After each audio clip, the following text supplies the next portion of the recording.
J'ai parlé avec une étudiante cette semaine de mon nouveau rythme de vie, entre guillemets, parce que, alors maintenant je travaille, je suis en freelance depuis 2 ans, et pendant une première grosse année, j'ai travaillé plus ou moins, c'est pas vraiment un an, c'est peut-être 8 ou 10 mois, quelque chose comme ça, j'ai travaillé vraiment 7 jours sur 7. Ça veut pas dire que je travaillais énormément chaque jour, même si je travaillais pas mal, mais je travaillais tous les jours et ça me faisait des très grosses semaines à plus de 50 heures, bien sûr. Alors bon, quand t'es un jeune célibataire, je dis toujours travailler 60 heures, bah tu le fais, hein. Mais quand t'as une famille, tu t'épuises progressivement, émotionnellement et physiquement, tu t'épuises, tu deviens de plus en plus fatigué, physiquement parce que tu travailles beaucoup, puis émotionnellement parce que moi j'ai une petite fille et puis si elle me dit papa je te vois pas, papa on fait jamais des choses ensemble, c'est ouais non là c'est des choses que j'accepte pas. D'ailleurs, en général, chaque minute de ma vie à l'extérieur du travail n'est jamais très loin de ma fille. Parce que voilà, ça fait partie des choses importantes pour moi, passer du temps avec elle. Et donc pendant cette première année, j'ai énormément travaillé et progressivement, j'ai essayé de trouver un moyen d'adopter un rythme de croisière. Qu'est-ce qu'un rythme de croisière? C'est une vitesse que tu peux garder longtemps. Imagine la croisière, les bateaux. Si tu adoptes un rythme de croisière, ça veut dire que tu pourras garder ce rythme pendant longtemps. Et alors ça fait une bonne année que j'essaye de trouver ce rythme, à la fois en quantité de travail, mais aussi en combien je travaille chaque jour, etc.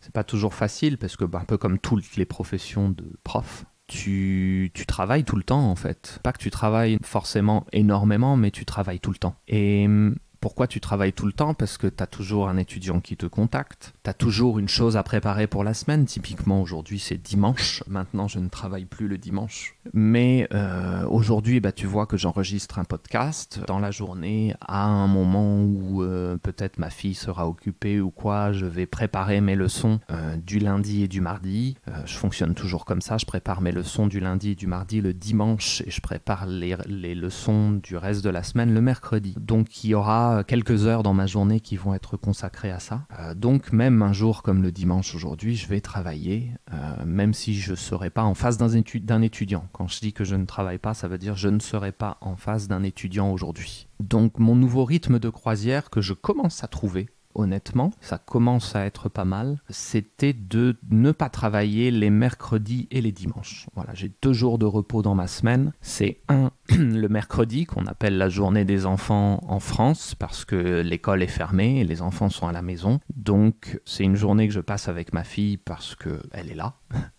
Si elle était à l'école, ce serait autre chose. Et le dimanche, pourquoi le dimanche, pourquoi pas le samedi? Parce que le samedi, j'ai remarqué que beaucoup de gens veulent apprendre le français le samedi. C'est un jour où le travail, si tu veux du travail, il y en a. Je crois que c'est parce que le dimanche, les gens pensent à leur semaine de travail, ils sont dans leur organisation pour recommencer leur semaine, alors que le samedi, c'est le début du week-end pour la majorité des personnes. Et le fait que ce soit le début du week-end fait qu'ils ont l'esprit libre et ils arrivent encore à penser à des projets personnels comme apprendre le français. Donc le samedi, il y a beaucoup de gens qui veulent des leçons. Le dimanche, oui, mais il y a beaucoup de gens, mais pas autant, tout simplement, pas autant que le samedi. Donc c'est un peu le compromis que j'ai trouvé de me dire ok, je vais pas travailler le mercredi et le dimanche. Oui, ça ne sera pas comme la majorité des gens qui ont 2 jours de week-end pour penser à autre chose. Parfois j'entends ça quand j'en parle à des gens, ils me disent ah t'as pas 2 jours ensemble.